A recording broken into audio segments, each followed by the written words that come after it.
తిరుమల లడ్డు వివాదంపై దేశవ్యాప్తంగా దుమారం చెలరేగుతోంది. లడ్డు వివాదంపై సుప్రీంకోర్టులో వరుస పిటిషన్లు కూడా వేస్తున్నారు.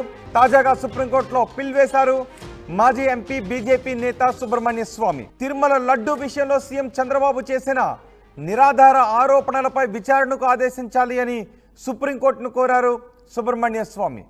ఇప్పటికే ఈ అంశంపై సుప్రీంకోర్టులో పిటిషన్లు దాఖలు చేశారు పలువురు ప్రముఖులు. పిటిషన్ వేసిన వారిలో టీటీడీ మాజీ చైర్మన్ వైవి సుబ్బారెడ్డి కూడా ఉన్నారు.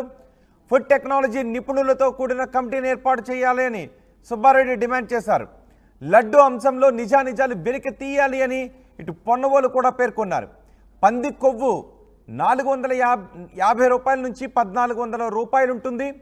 అలాంటి కాస్ట్లీ కొవ్వును 320 రూపాయలకి సరఫరా చేసే నెయ్యిలో కలుపుతారా, అంతకంటే ఖరీదైన పంది కొవ్వు కలుపుతారా అంటూ పొన్నవోలు కూడా మాట్లాడారు.